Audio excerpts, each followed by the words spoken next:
We're live. Nobody ever comes in this early. What's up?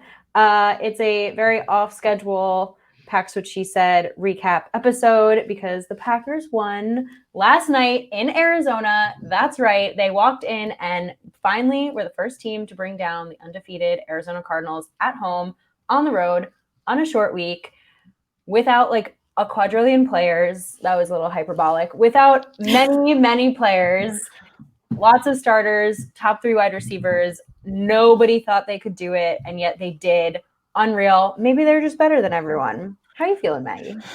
I feel good. I mean, I know it's weird. Like, we talked about this in the DMs a little bit too. Like, we picked the Cardinals on Pack's What She Said, but then the morning of the game, we kept swapping messages that was like, I don't know, I weirdly feel good now. How do you feel? I weirdly feel good. Why do we feel good about this? And it ended up being, I think it lived up to the way that we had gone into the game thinking if they can attack X, Y, and Z, they have a shot. And that the game plan kind of worked exactly in their favor. Phenomenal game plan. Like, yes, I think there are people who, there's a couple calls you'd like to have back, some play clock management, but I think if you look at this game holistically, phenomenal play calling by Matt LaFleur. I tweeted this out. I think Rodgers really just took what was in front of him in this game and wasn't forcing the ball to anyone or anywhere.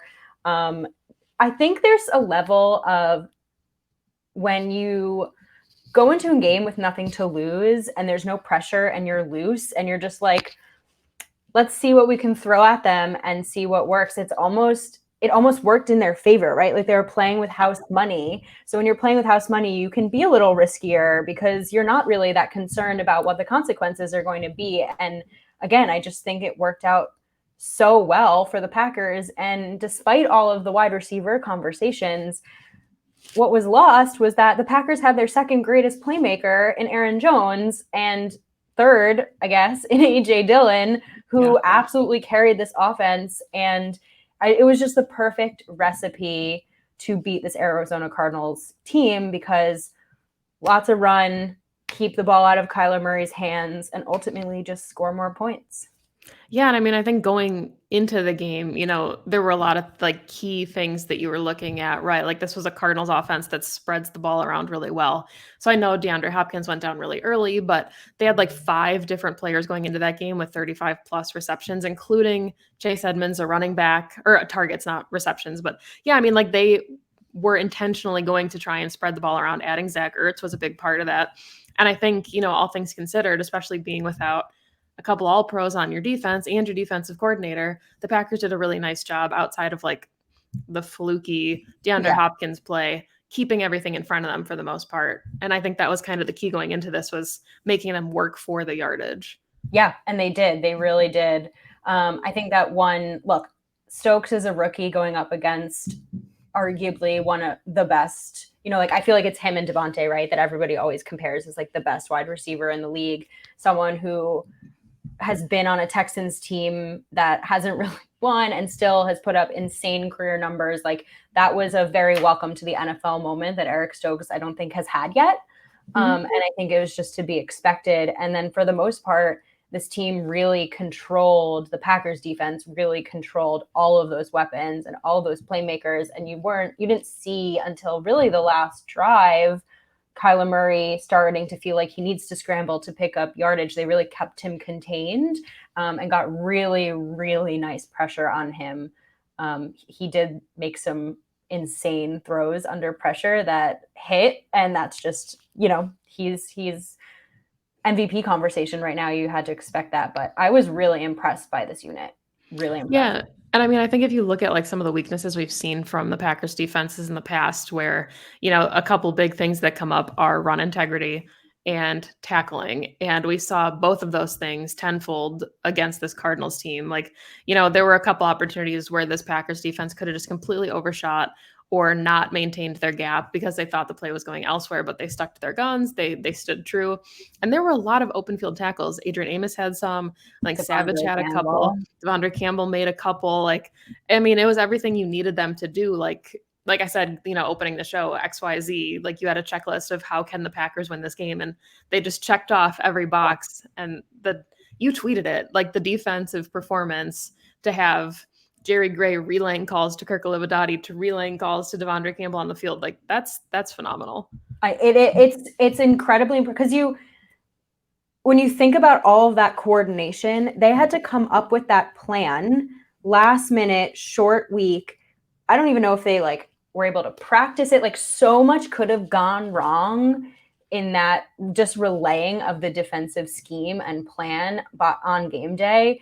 And the players just really, I mean, the coaches, the players really stepped up. Jerry Gray, I mean, I don't know, like game ball to Jerry Gray for stepping in like that and calling a really phenomenal game. And then, of course, to the guys for stepping up and making plays when they needed to. I think my favorite defensive play, obviously, Rasul Douglas with that just, I don't know, lucky interception. Like it reminded me, everyone's been tweeting about this, but it reminded me of the Patriots Seahawks Super Bowl where, you know what I'm talking about? The goal line where they got the interception. You're just like, how did that happen? It happened so quick. Yeah. Yeah. That's what it reminded me of. It took me a second to be like, wait, did he get his feet in bounds? Did he actually finish it?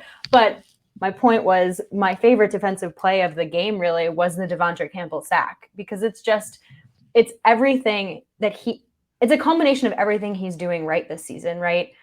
Using his eyes, tracking the quarterback, making whole tackles, and then just being athletic in the middle of the field. And I'm just so impressed with him. And the only thing he hasn't had yet this season was a sack. And now he has one and he's done everything. Yeah. I mean, it really is special. Like I put this on Twitter after the game, and you know, people can obviously agree or disagree, but this felt like the kind of game that the 2019 or 2020 Packers end up losing. And I don't know if it's because they get down early. And, you know, we talked all offseason about wanting to see, you know, the bounce back, stick in it ability for Matt LaFleur, where if they get down early, they don't shy away from their plan. We want to see them continue to run the ball. So many of those keys that sometimes we feel like he gets away from in big moments. Like I think this was the win of the LaFleur era so far to date that just, you know, was a culmination of everything that won, you know, from his scheme, being down pieces, you know, I guess you could argue like being undermatched in certain positions to not have some of his best players and still finding a way to just pull out a really gritty win on a short week. It was just phenomenal. It was. I had the odds stacked against them. And I mean, how can you not take this Packers team seriously now, especially when you think about everyone they're going to get back? As early as next week. Yeah. Zadarius Smith is on his way back, you know, likely David Bakhtiari. Apparently Jair is not going to have surgery and we are going to get him back at some point this season. You know that the Packers are going to have Devontae Adams and Allen Lazard again. So his team is literally only on the rise. Of course, they lost 2 players last night, like really gruesome ACL tears. I do want to touch on that really quick. When I wasn't really sure about Kylan Hill, obviously when the cart came out, you know, it's bad. When Bob went down, you kind of knew immediately that something was wrong. Like he grabbed his knee immediately and Kylan, they've been working in and obviously in special teams, but to lose Robert Tonyan, I feel like is a huge blow. He does so much for this offense and there's nobody really that can replace him. So theme of the season, we're starting to get this identity right of like this next man up and we're just going to have to see who's going to fill that role at the tight end position now. Yeah, I mean, I jokingly put that on Twitter. Like the next man up mentality was kind of that identity that they've had so far this season where you lose Kevin King and then Rasul Douglas comes in and, you know, there's always like the next man up that's available and they're running out of guys that are available, you know, so, you know, the comments are talking about the tight ends and yeah, I think Dominic Daphne is going to play a really big role. He will probably be like the guy as far as, you know, lead blocking is concerned. I think they'll use DeGuara more in kind of the Tonyan role, even though he doesn't necessarily match exactly. And obviously they want to get Lewis involved as much as possible. That not touchdown that almost was a touchdown was like the coolest play of the season. I feel like it should have counted solely because of how sick it was. Yeah. I mean, he's a big man. How do you get that toe in? If he had toe dragged and that would have been the play of his career, I think. Mm-hmm. It was sick. Okay, so I think we're going to take a break for our sponsor, and then we're going to go through our 2 favorite plays of the game. We have some screen grabs for y'all. Yeah, let's do it. Yeah, so we'll be right back in a minute. It's football season, baby, and you know what that means? It means we're going for 2 here with the sponsors of today's show. Manscaped. Blitzing through hairs has never been easier, and it's time for you to join the 2 million men worldwide who trust Manscaped by using code PWSS20 at manscaped.com for 20% off and free shipping. It's 3 and out the window with all other trimmers. Now go tame that Wildcat offense. The world is starting to open, and the Performance Package 4.0 from Manscaped is here to help you get ready. Inside, you'll find their brand new Lawnmower 4.0 trimmer, Weed Whacker ear and nose hair trimmer, Crop Preserver Ball Deodorant, Crop Reviver Toner, plus 2 free gifts, Performance Boxer Briefs, and the Shed Travel Bag. The brand new Lawnmower 4.0 is here to take your defense to the next level. Get 20% off and free shipping with the code PWSS20 at manscaped.com. That's 20% off with free shipping at manscaped.com and use code PWSS20. Stiff arm your pubes out of the playoffs this year with Manscaped. Thank you to our friends at Manscaped. Got the shirt on today. It's a very comfortable shirt. But yeah, Perry, you want to talk about your play first? Because I think we picked some good ones. We did. So there are so many, right? And I think both of ours are on the offense. So we'll spend some time just talking about what we feel like the offense did really well last night. And I think obviously the run game, right? 1A run game. Aaron Jones, AJ Dillon carried this team on their back. Just phenomenal, I think, showcase of what this team and these two backs do well. Both of them are complete backs. Both of them do everything well. They just have slightly different ways of going about it. I think I love that a national audience got to see both of them and how good the Packers 1-2 punch is. And I think it also set up a lot for Matt LaFleur to be able to do off of the fact that the run game was working so well. And so my play was in the fourth quarter, Packers are driving. This is on the turned over what should have been Aaron Jones' touchdown drive. And it's 3rd and 1, and you see Dillon in the backfield here, and you're thinking, okay, well, they're going to hand it off to Dillon. And Rodgers actually does end up faking the handoff to Dillon, and that had been working, right? If he had done that, I think it would have gotten the first down. But instead, DeGuara leaks out. Rodgers gets a quick pass out to DeGuara, very easy first down and a couple more yardage, and it was perfect. It was beautiful. I just remember thinking that was a beautiful play call by LaFleur, because the defense is certainly thinking Dillon, because the Packers had been giving it to Dillon in the situation the majority of the night, except in the red zone, which we can talk about. And instead, he gets it to DeGuara, and it's just one of the easiest first downs of the night, and a really big, important first down because they're driving, and if they do end up scoring a touchdown, it's basically the dagger of the game. Yeah, I felt the same way. I picked something very similar. Mine was in the third quarter. I put it on Twitter, actually. And apparently, Aaron Nagler let me know that John Kuhn talked about this post-game as well. We finally got to see a little bit of Pony. Perry and I talk about the Pony package quite frequently. And when I was on Carry the G with AJ Dillon last week, I asked him if he has a favorite personnel package, not to get him in trouble with any of his other teammates. But, is there like 21, 12, any package that LaFleur calls and he's just super excited for? And his answer was really sweet. He said anytime he's on the field with Aaron Jones, he feels really comfortable because he just looks over there and his friend is there. So I loved this look. It's 3rd and 1. AJ Dillon has his hand in the dirt. It's like a true fullback moment, even though, of course, AJ Dillon is not a fullback. And then there's Aaron Jones behind him. Ball is snapped. Aaron Jones is leaking out to the left.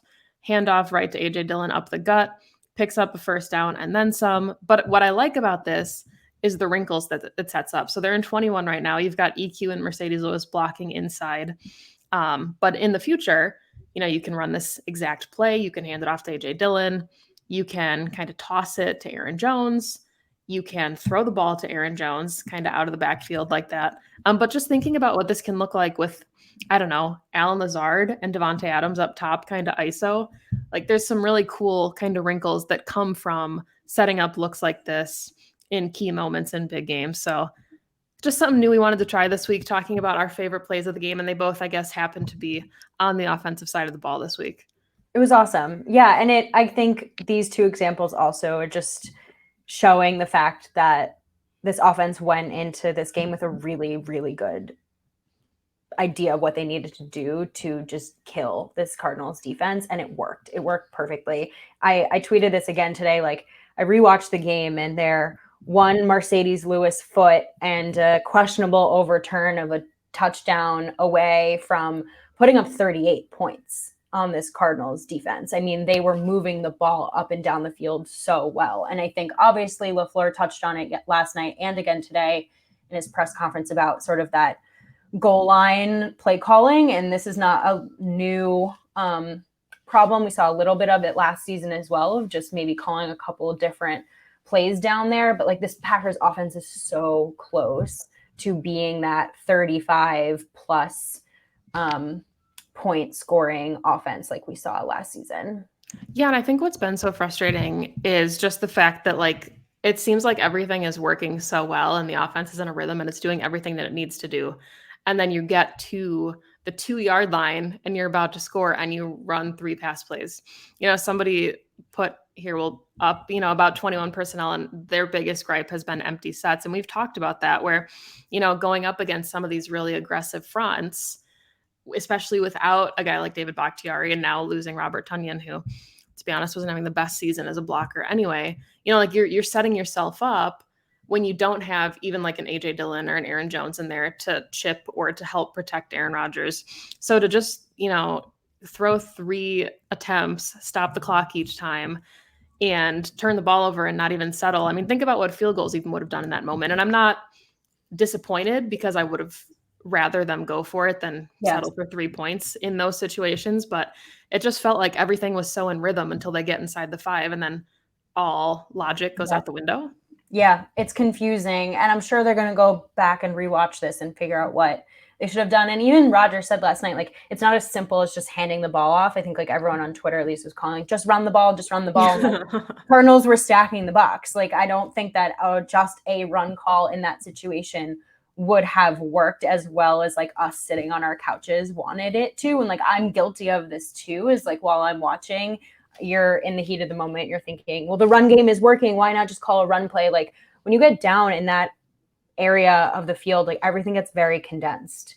And I don't necessarily think some of the calls to throw the ball were bad. Cardinals just had really nice coverage, right? Like, the other team gets paid too. So it's just taking a look at what worked, what didn't, and maybe what they could have done instead.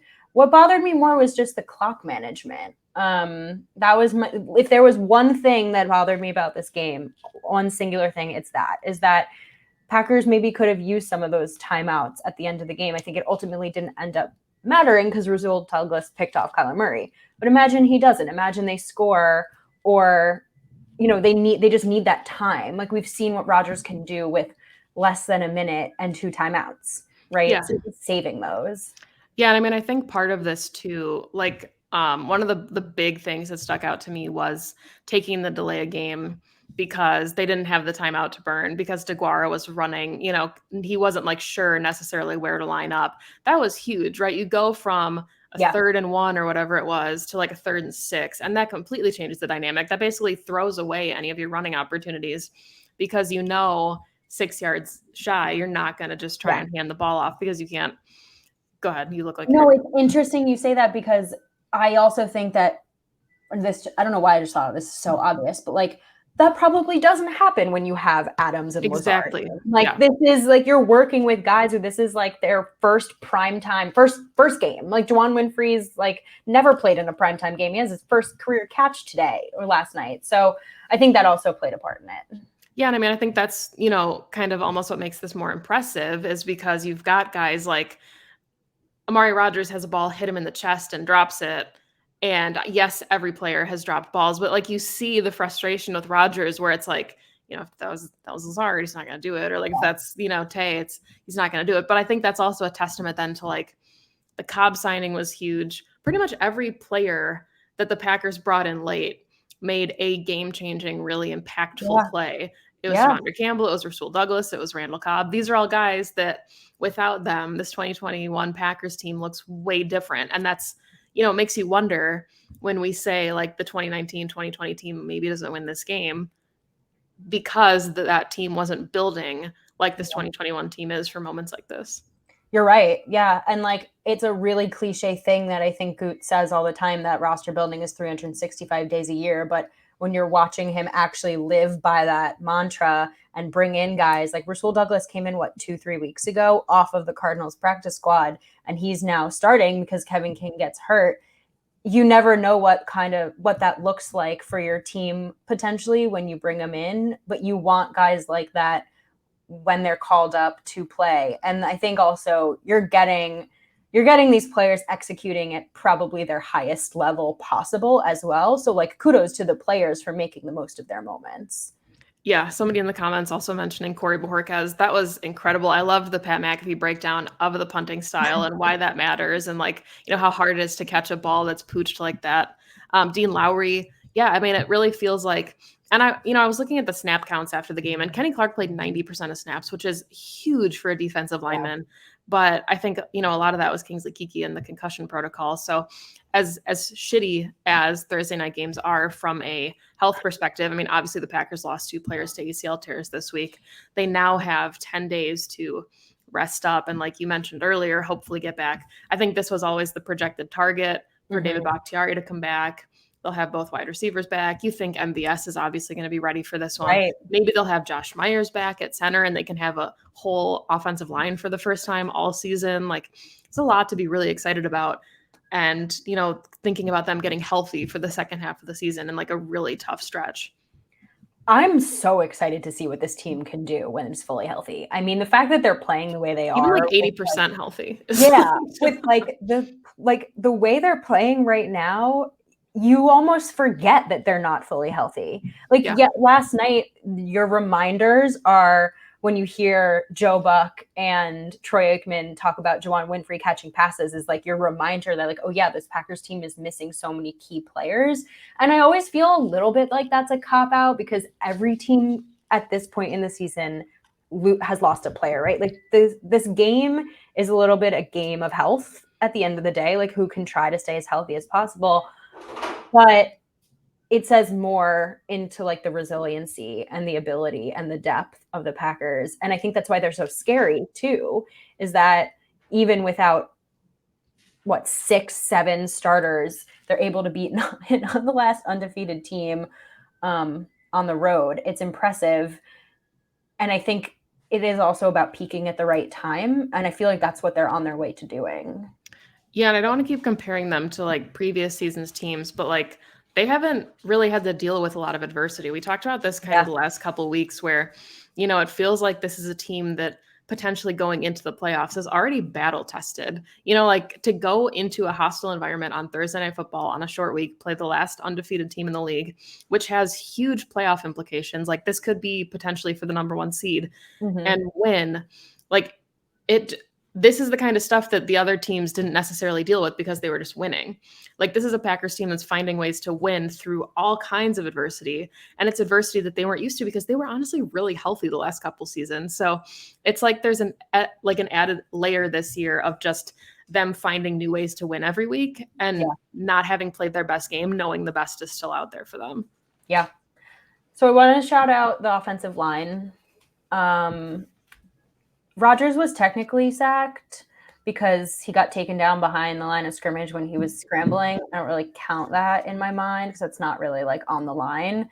They played amazing. Like going into this, I realized when I was sitting down to watch this game, I was a little nervous. And I was like, why am I nervous right now? And then I was like, because Lucas Patrick is at center and Chandler Jones is back and Jonathan Allen. Like this Cardinals front is very good.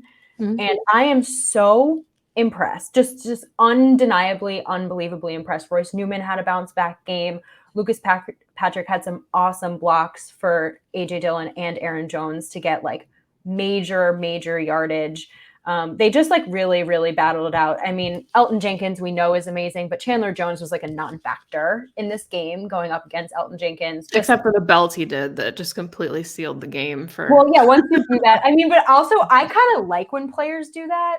Because once I see that, I'm like, this is over. Like, this is over. Rodgers does not get belted on and then lose. So I don't mind that. And that was also just a batted pass, which happens. I can't say enough. And I feel like we say this every week. Even when Rodgers does get sacked a handful of times, like the line just continues to protect and impress.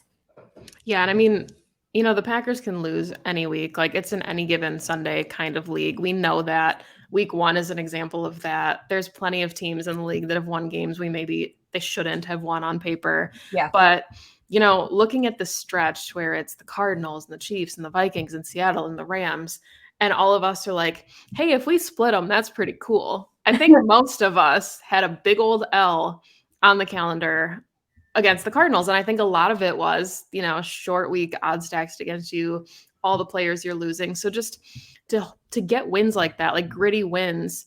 I don't know about you, but and maybe it's because the Chiefs, you know, their record is they're struggling a little bit right now, but winning a game like this kind of sets you up where it's like, oh, they can beat anybody. The Cardinals stomped the Rams, and it's like, oh, the Rams are coming to Lambeau. Okay, bet.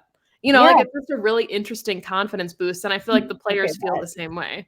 Yeah, 100%, 100%. Everything changes every season, and that's why like I love these like power ranking predictions and like early Super Bowl predictions before seasons. It's like, would anyone have expected the Chiefs to be where they are right now in the Or the offseason, Cardinals. or the Cardinals right in the NFC West? Like, no, of course not. And like that's what's so fun about football. Like the Bengals are the number one seed in the AFC right now. Like, who had their money on Packers Bengals Super Bowl? No one. So it's just like another reminder of how awesome this game is and how it's why I like football more than any other sport, is because baseball, basketball, hockey, you've got like hundreds, baseball, you have hundreds, but so many games across the season, you have more chances to sort of like figure things out. You can There's go less significance yes, with each. every game is so significant, which is to your point why a game like this can bring so much juice that you can carry for the rest of the season. And we've seen Packers teams do that so often. There's always that pivotal win, like that loss in Washington where Rodgers is like, I think we can run the table. You know, there's always that like moment every season, and this game might have been that moment. Yeah. And I mean, like we sound redundant and repetitive at this point, but it just feels like every week we're talking about, you know, a lot of things, and it's dealing with adversity, the next man up mentality, them being injured. Like there's so many factors that are going into, you know, Rashawn Gary says it every single post game that he doesn't feel like the defense has played their best game yet. You know, so when the players feel the same way, it just shows that there's so much they're working towards. And, you know, I think not that you can call week one like a blessing in disguise, but it does make me wonder, like, had the Packers won that game or even blown out the Saints week one, like, would we be seeing the kind of resiliency that we're seeing from this team? Not that you need like to get knocked down, but there is something to be said about the adversity that this team is going through, where it's like, hey, we got punched in the mouth. We were a little too full of ourselves. And now we're like owning it to getting back to a point where we can feel maybe like we're allowed to talk some talk because we're backing it up finally. Yeah. You can talk week one. You haven't done anything. Yeah. Yeah, it's true. It is true. It's interesting. I actually think the Packers defense did play another like fairly complete game last night. And I know that the Cards put up 21 points, but let's think about that for a second. The Cardinals in the 6 out of the last 7 games before playing the Packers had put up 30 plus and had like curb stomped almost every team except for the Niners. Randomly, it was like a 17-10 game. Every team just rolled through them, and the Packers defense really put up a fight and said, no. And like red zone problems did make an appearance again. But again, this Cardinals offense is explosive, and they've got tons of playmakers. And my dad actually texted me, it's something I wanted to mention earlier today, and he said, Packers base defense, so every single snap last night was in nickel. They didn't play a single snap without basically a slot corner. In my head, I'm like, well, yeah, like think about how many players they had to cover on the Cardinals offense. And they just did such a good job standing. They showed up for the assignment. Yeah. And I mean, every week too is so different. Like every team is different. And we've talked ad nauseum, you know, about all of the defensive fronts that the Packers have gone up against. And that really was like the substance of this first half schedule, was the Bears front and the Steelers front and Nick Bosa and the 49ers and the Cardinals front. Like it was fronts that could generate a ton of pressure and get Rodgers off his spot. Mm-hmm. And, you know, I think that attributed a lot to the red zone struggles, where this was one of the best ranked red zone defenses in the league at keeping you out of the end zone. So as much as we can talk about like, hey, maybe there were some struggles from the Packers defense. The offense didn't do them any favors. They had, like you said earlier, so many opportunities to put up points. Yeah. And they went away with nothing. So the fact that the defense ended up turning the ball over at the end in the most pivotal moment in the game, I put on Twitter, if he doesn't tip the ball to himself, it's not like the ball fell into his hands on accident. That was a really heads up play that he had to make. And if that's just an incomplete pass, they have one or two more shots at the end zone, potentially win the game or push it into overtime. So, the offense didn't do them any favors this week on the defensive side of the ball to even put them in a position to be successful where they can kind of play with a lead like we've joked that Mike Patton and Joe Barry love to do. Yeah, no, it's true. And they could have. I mean, I did like the aggression and going for it. And it's interesting too, because the one time LaFleur decided not to be aggressive and kick the field goal, that was the difference in the game, was those 3 points. So also, again, his decision-making process of when to be aggressive and when not to be aggressive was perfectly spot on. And again, I think there's some criticism, and someone has in the comments here about the last 4 minutes, Murray went hurry up and was gashing through them. Sure. I mean, the Packers defense was gassed. I mean, absolutely gassed. And at the end of the day, should they have scored there and won that game? Yeah, but that's not what happened. Rasul Douglas made an amazing play at the right moment and won the game for that team. And it's just how it goes. Yeah. I saw some people quoting it after the game, but literally the Thursday night game is the epitome of how can you not be romantic about football? If you don't love the sport of football, you turn on that game and you're like, okay, we're back. This is why we all are invested. It's true. It's true. All right, Maggie, we're at over 30 minutes now because I think you and I could talk about this game for a long time. What are your any final thoughts, any takeaways, anything you're looking forward to for the Chiefs? I think for me, the takeaway from this is just that I really do feel like this team is going to get it figured out. They put up 24 points I know Randall Cobb and Aaron Jones and AJ Dillon did a lot of the legwork there to get them those points, but they're going to get all their playmakers back. It feels like MVS, Allen Lazard, Devontae Adams, of course, being the big one. David Bakhtiari should be back. If not for the Chiefs game, then for the Seattle game. I think the offense is going to figure it out. They were the number one offense in football last season. I don't think that necessarily is changing to the extent that I think that they've gone up against some really, really impressive red zone defenses early in the season. And they did it. Putting up 24 points underhanded on the offensive side of the ball is still impressive. So I think that's my takeaway is the defense is going to get better. And, they're continuing to ascend. And the Packers offense is playing incomplete right now, but because they're missing pieces of the puzzle. And when they get the pieces back and when they stop playing the best red zone defenses in the NFL, they're going to have the opportunity to put it together for when they do go up against defenses like that again later in the season. Yeah, you said it. I'm glad this team gets a mini bye. I think they deserve it. Their bodies need it. It's coming at a really good time to allow some of the guys from IR and PUP and anybody who's been hurt to just get a couple of extra days. I hope they enjoy their weekend. Well deserved. I know the Packers historically, I don't know if they'll do it this year because of COVID, but historically throw a killer Halloween party. It's their thing. I don't know if people knew that, but the players and their wives and girlfriends always have big Halloween parties. So I hope they get to enjoy that. And as always, thank you all for tuning in. Appreciate it. Appreciate all the comments and questions this week. We love that. Bring more next week. We'll be back with our regular schedule after the Chiefs game.